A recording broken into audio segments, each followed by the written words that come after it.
Have you ever looked at your bank account, your business, or your life and thought, something doesn't add up? I'm doing the work, I'm putting in the time, but the results don't match the effort. I was there, frustrated, confused, ready to quit. And then I discovered a rule so simple, yet so powerful, it shook me to my core.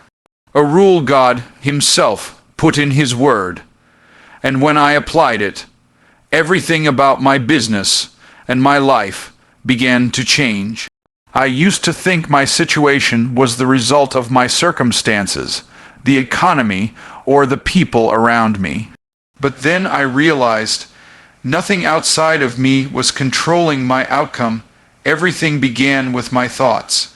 See, your thoughts are like seeds, and the soil is your mind. Whatever seed you plant, whatever you water, that's exactly what's going to grow. If you plant fear, fear shows up in your business. If you plant doubt, doubt shows up in your results.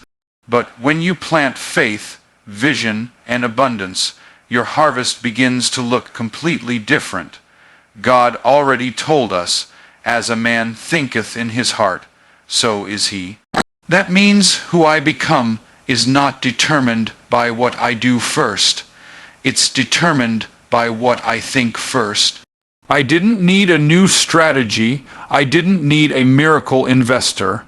I needed a new mindset. The moment I shifted my thoughts, my reality had no choice but to shift with it. And here's what really hit me: everything I was searching for in business books, seminars, and courses had already been written thousands of years ago in God's Word. The Bible isn't just a spiritual guide, it's the ultimate success manual. Every law of money, every principle of wealth, every truth about increase is already laid out in Scripture. While the world says chase money, God says steward it. While the world says hoard it, God says multiply it. While the world says it's scarce, God says He owns the cattle on 1,000 hills. Once I started reading the Word not just as religion, but as revelation for how to operate in business, my decisions changed, my strategies shifted, and my results began to multiply. God's principles don't expire, and when I lined up my thinking with His truth, I didn't have to wonder if success would come.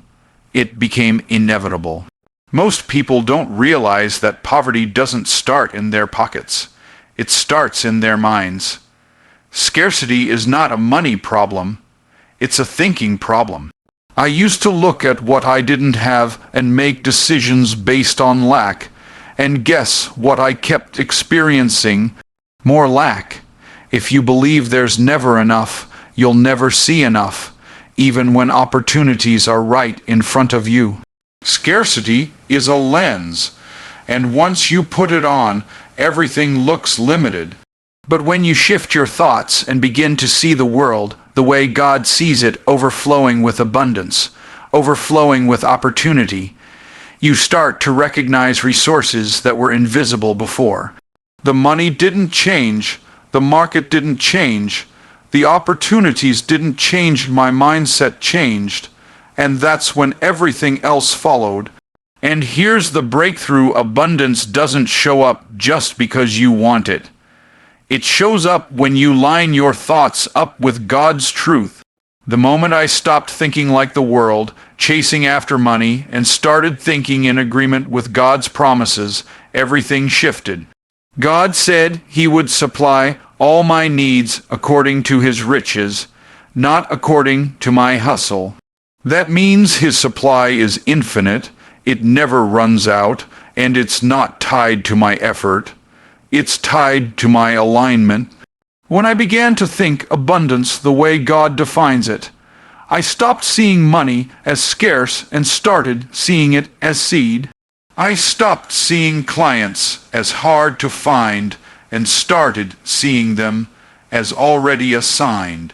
The alignment of my mind with His Word created a magnet for provision, and resources began to flow toward me instead of me chasing after them. Money was never meant to be the source. It was always meant to be the reflection. It reflects who you are becoming. It reflects the value you create. And it reflects the level of thinking you operate on. I used to chase money as if it could solve all my problems, but the truth is, money only amplifies what's already inside you. If you're broken, money will magnify that brokenness. If you're whole and aligned with God's principles, money will magnify your impact. That's why some people win the lottery and end up broke again, because the reflection didn't match the person. When I finally understood that money doesn't make me valuable, but my God-given value attracts money, I stopped asking, how do I get more? And started asking, how do I become more? The moment I became more valuable in my thinking, my service, and my stewardship, money showed up as a byproduct, not the main pursuit. I had to stop thinking like an employee in my own business and start thinking like a steward of God's resources. An employee mindset says, how many hours can I trade for dollars? But a steward mindset says, how can I multiply what God has already placed in my hands? That shift changes everything, because employees wait for permission, but stewards operate with responsibility. An employee spends money as if it belongs to them, but a steward manages it knowing it belongs to God. When I embraced stewardship, I stopped looking for a paycheck and started creating value. I stopped asking, what can I earn? And began asking, what can I multiply? That's when I began to see my business differently. I wasn't just running a company, I was managing a kingdom assignment, and that elevated my level of thinking, my level of action, and eventually my level of results. One of the greatest revelations I ever had was realizing that opportunities are not created by the market, by the government, or by luck. Opportunities are created in the mind. They were always there, but my mindset determined whether I could see them or not. It's like wearing a pair of glasses with scratched lenses. No matter how clear the picture actually is, all you can see is blur. That's how scarcity works. When you're operating out of fear and lack, every problem looks bigger, every risk looks deadly, and every possibility looks impossible. I wasn't missing opportunities, my perspective was blocking them. I remember a season when my business felt like it was stuck in quicksand. I was working harder than ever, but the harder I worked, the deeper I seemed to sink.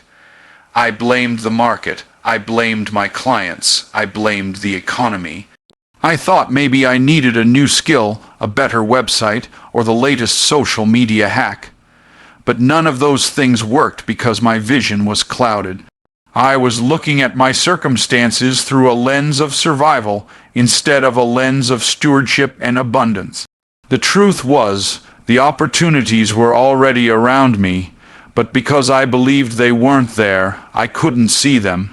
The turning point came when I started aligning my perspective with God's promises.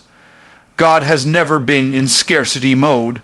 He didn't create the heavens and the earth and then say, oops, I'm running out of resources. No, He created overflow. He created multiplication. He created more than enough. So if I'm made in His image, why would I walk around thinking there's not enough? Why would I assume clients are scarce, money is scarce, and success is scarce? That's not how God sees it, and if I'm supposed to think like Him, I can't see lack where He sees plenty. I began to train my mind to see differently. Instead of saying there are no customers out there, I started asking, where are the people God has already assigned to me? That one question shifted my focus. It made me stop looking at myself as someone begging the world for opportunities and start seeing myself as someone who carries value the world needs. I stopped walking into meetings thinking, I hope they choose me, and I started walking in thinking, I hope I can clearly show them the solution God gave me to solve their problem. That mindset attracted opportunities I could never see before. And here's the crazy part. Opportunities didn't start showing up when I got better at marketing or better at selling. They showed up when I got better at thinking. When I thought lack, I missed the deals that were right in front of me. When I thought abundance, I began to notice the open doors God had already placed in my path. It's like when Elisha prayed for his servant's eyes to be open. The servant thought they were surrounded by enemies, but when his eyes were opened, he saw that they were surrounded by angels. The enemy didn't disappear. The angels didn't suddenly show up. They were there the whole time. The only thing that changed was perspective. That's how it is with opportunities. They don't suddenly appear out of nowhere when you get lucky. They were always there. But when your thinking shifts from scarcity to abundance, your eyes are opened, and you begin to see the resources, the people, the doors that God placed there from the very beginning. And let me tell you, once your perspective changes, you realize you were never waiting on opportunity. Opportunity was waiting on you. I'll never forget a deal I almost walked away from because of my mindset. I was sitting across the table from a potential client, and instead of focusing on the value I could bring, I was focused on how desperate I was for the money. That perspective made me timid, small, and hesitant. I left that meeting thinking, they're not interested. But later, when I looked back, I realized they were giving me every signal that they were ready to say yes. I just couldn't see it because I was wearing scarcity glasses. I almost lost that deal, not because they weren't ready, but because I wasn't ready to see the opportunity. Thank God I caught it in time, followed up differently, and ended up closing it. But that moment showed me something. Opportunities aren't missed because they don't exist. They're missed because our perspective blinds us to them. Perspective is everything. Two people can walk into the same room, meet the same group of people, hear the same conversations, and one will walk out saying, "There's nothing here for me," while the other walks out with a new client, a new partner, or a new idea. What's the difference? Not the room. Not the people, not the environment. The difference is perspective. One was looking for obstacles, the other was looking for opportunities. And the one who was looking for opportunities always finds them, because what you seek is what you see. This is why Scripture says, be transformed by the renewing of your mind. It doesn't say be transformed by working harder. It doesn't say be transformed by hustling longer. It says be transformed by renewing your mind, because the renewed mind sees what the old mind cannot. And once you see it, you can seize it. Think about the story of Peter fishing all night and catching nothing. Jesus tells him to cast his net on the other side of the boat. And suddenly, the nets are overflowing. The fish were always in the water. The opportunity was always there.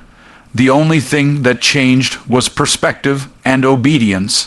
Peter had to stop thinking, there's nothing here, and trust the perspective of the one who saw more. When he did, he pulled in more fish than he could handle. That's exactly how it works in business. The clients, the deals, the partnerships, they're out there. They were always there. But until your mind shifts, your boat stays empty. So I had to ask myself, what side of the boat am I casting on? Am I throwing my energy into fear, lack, and doubt, and wondering why my nets come back empty? Or am I shifting my thinking to God's perspective of abundance and obedience, and then casting where He tells me to? When I chose the second path, I stopped working harder and started working wiser, and that wisdom attracted more than I could ever force through effort. This is the power of perspective. It doesn't change the size of your problems, but it changes the way you see them. And once you see them differently, they lose their power over you. A mountain looks impossible when you're standing at the bottom staring up, but it looks conquerable when you realize God already gave you the strength to climb it. The mountain didn't shrink. Your perspective grew. When I look back, I realize opportunities were never hiding from me. They were waiting for me to wake up and see them. And once my mind was renewed, I couldn't unsee them. They were everywhere, hidden in conversations, hidden in setbacks, hidden in relationships, hidden in failures that taught me lessons. The difference was, I finally had eyes to see. That's why I say perspective is the birthplace of opportunity. It's not the government, it's not the market, it's not luck. It's how you choose to think. And when you align your perspective with God's truth, doors that were once invisible become undeniable, and you step into opportunities that were waiting for you all along. And then I came to realize something that completely shattered the way I used to look at money. God never designed money to stay the same. In His kingdom, multiplication is the law. From the very beginning, He told Adam and Eve, "Be fruitful and multiply." He didn't say add, He didn't say maintain, He said multiply. That means whatever God puts in your hands. It's not supposed to remain at the level you received it. It's supposed to grow. And when I finally grasped that, I stopped looking at money as something fragile I had to protect and started seeing it as seed I was required to plant. Think about a farmer. A farmer doesn't look at a handful of seed and say, "I better guard this. I better hide this. I better hold on to this so I don't lose it." No, the farmer understands that if he eats all the seed, he destroys his future. But if he plants the seed, even though it looks like it's leaving his hands, it's actually multiplying beneath the soil. That's how God designed money. It was never meant to be hoarded in fear, stuffed under the mattress, or hidden in the ground like the servant in the parable of the talents.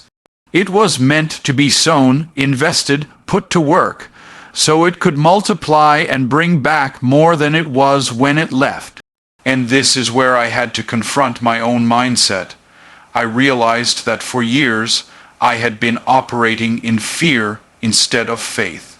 Every time money came into my hands, my first thought was, how do I hold on to this? Instead of, how do I multiply this? That's the difference between living under the world system and living under God's kingdom. The world teaches you to save and scrape by. God teaches you to steward and multiply. And the crazy part is, the moment I shifted from hoarding to multiplying, my financial world began to expand in ways I could never imagine. Because here's the truth. Money is not supposed to be stagnant. Money is like water. If it sits still too long, it becomes stale, dirty, and useless.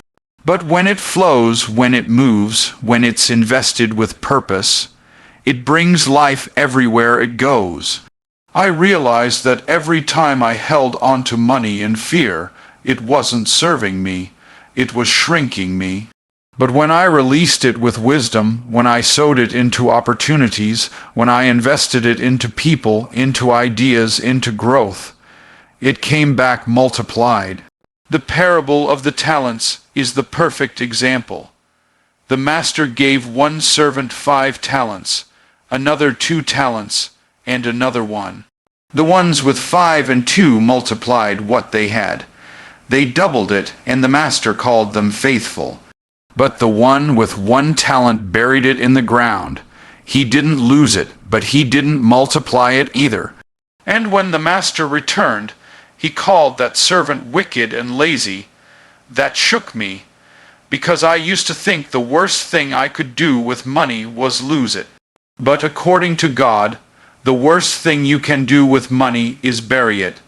Keep it the same, hide it in fear, refuse to multiply it. And that's when I understood multiplication isn't optional, it's a command. God expects me to take what He's placed in my hands and increase it. Not for selfish gain, but for stewardship. Not to impress people, but to expand the kingdom. And when I started living by that rule, I stopped feeling guilty about growth. For years, I thought wanting more was selfish, but I realized it's not selfish to multiply, it's obedient. Because the more I multiply, the more I can serve. The more I multiply, the more impact I can make. The more I multiply, the more people's lives I can touch. So I started asking a new question: how can I make what God gave me bigger? That question led me to new ideas, new strategies, new partnerships. It pushed me out of my comfort zone. It made me stop looking at money as a paycheck and start seeing it as potential. Every dollar I touched became a soldier in God's army. Either I could keep it trapped, doing nothing, or I could send it out on assignment to multiply and bring back more soldiers. And the moment I started deploying money with that mindset, my finances, my business, my influence began to grow. See, multiplication isn't just about money growing, it's about you growing, because you can't multiply what you refuse to manage. If you can't manage a little, you'll never multiply a lot. That's why God says, "He who is faithful with little will be faithful with much." When you prove you can multiply the small, God trusts you with the large. And the moment I proved I could handle multiplication at one level, He opened doors for me to multiply at a greater level. So now, I don't look at money and ask, how do I keep this safe?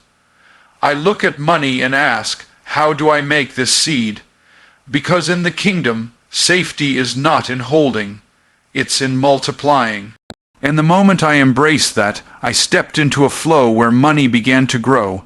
Not because I chased it, but because I aligned with the law of multiplication that God Himself established. And here's where everything turned on its head for me. I realized my thinking wasn't just affecting how I felt about money, it was directly shaping how my business performed. The truth is, faith-driven thinking transforms everything. When I thought like the world, I made decisions from fear. I undercharged because I was afraid people wouldn't pay. I over-delivered out of desperation for approval. I hesitated to ask for the sale because I thought rejection would crush me, and those thoughts weren't neutral. They were producing results that matched them. My business stayed small because my thoughts were small. But when I began to believe what God said about me, when I started thinking in alignment with His truth, my entire posture shifted. Instead of walking into conversations timid, I walked in confident, not in myself, but in the God who gave me the gift. Instead of saying, I hope they can afford me, I started saying, I hope I can serve them at the level they need. That one shift in thinking moved me from begging for business to attracting business. Faith doesn't just move mountains. It moves money, it moves markets, it moves people. I'll never forget the first time I quoted a fee that felt bigger than me. Everything in my old mindset was screaming, they'll never pay you that much. But my renewed mind said, if God gave you the value, He already prepared the clients who can receive it. So I opened my mouth, I named the number, and I sat there in faith. And to my surprise, they said yes without hesitation. In that moment, I realized the limit was never the client, the limit was never the market, the limit was my own thinking. Faith-driven thinking doesn't ignore reality, but it sees a higher reality. It looks at the empty nets and still casts them again because God said so. It looks at 5 loaves and 2 fish and still feeds 5,000 because God multiplies what you place in His hands. And when you run your business with that kind of faith, you stop asking, what if it doesn't work? And you start declaring, what if God shows up bigger than I expect? That kind of thinking changes the way you price, the way you market, the way you serve, the way you scale. And let me tell you, when I began to think faith first, I stopped chasing clients and clients started chasing me. People can feel the difference between fear-driven energy and faith-driven confidence. Fear repels, faith attracts. Fear makes you shrink. Faith makes you expand. Fear makes you beg. Faith makes you build. So my business wasn't transformed because I found a better strategy. It was transformed because I found a better source. I stopped letting fear write the script for my decisions and started letting faith be the author. And when faith writes your story, abundance becomes the ending every single time. What I finally came to understand is that everything in my life, everything in my business, everything in my bank account was nothing more than the outward picture of my inward thoughts. What you think about, you bring about. I didn't become successful because I stumbled into the right opportunity. I became successful because I started thinking the right way. And the same rule worked against me when I was broke. I thought poverty, and I lived poor.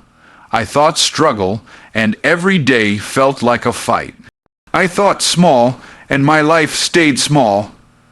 But the moment I started thinking growth, I started growing. The moment I started thinking abundance, I started attracting abundance. The moment I started thinking in agreement with God's promises, His blessings started manifesting around me. It's almost scary when you realize how powerful your thoughts are. Every decision you make, every risk you take, every door you walk through, it all starts in your mind first. If you don't see yourself worthy of increase, you'll sabotage yourself every time it shows up. If you don't see yourself as valuable, you'll undersell yourself even when people are ready to pay. If you don't see yourself as capable, you'll talk yourself out of opportunities that were meant to elevate you. But the opposite is also true. If you see yourself as God sees you, if you think His thoughts about you, if you believe His promises over your fears, then everything in your environment has no choice but to rise up and match that picture. That's why the enemy doesn't attack your hands first, he attacks your mind. Because if he can control what you think, he can control what you build. He knows if he can get you to think broke, he can keep you broke. If he can get you to think defeated, he can keep you defeated. If he can get you to think small, he can keep you small. But the moment you take back your thoughts and align them with God's truth, you take back your destiny. I had to learn that the world changes when my mind changes. Money follows thoughts. Opportunities follow thoughts. Growth follows thoughts. Everything follows thoughts. And when those thoughts are rooted in God's Word, when they're powered by faith, when they're soaked in abundance instead of scarcity, nothing can stop the transformation. You don't chase success, you become it. You don't beg for opportunities, you attract them. You don't pray for breakthroughs, you think them into existence because your thoughts line up with the God who already promised increase. So I say it again, what you think about, you bring about. Think small and stay small. Think broke and stay broke. But think abundance, think faith, think stewardship, think multiplication, think kingdom, and you will watch your life, your business, your finances, and your future rise to meet the level of your thoughts, because you don't just get what you want, you get what you think. So here's the reality. Your business, your money, your life, they're not waiting on a miracle out there somewhere. They're waiting on a miracle in here, in the way you think. God's money rule is simple but unshakable. You become what you think about. And when your thoughts line up with His truth, when you start to see yourself the way He sees you, when you steward what He places in your hands and multiply it with faith, everything begins to shift. The opportunities that looked invisible become undeniable. The resources that felt scarce become abundant. The problems that seemed impossible become stepping stones. You don't have to chase success. It starts chasing you. Because when your mind agrees with God's promises, your reality has no choice but to follow. The rule has never changed. It's been there all along, and the moment you choose to think bigger, believe deeper, and align closer with Him, you step into the kind of increase that no market, no person, and no circumstance can ever take away.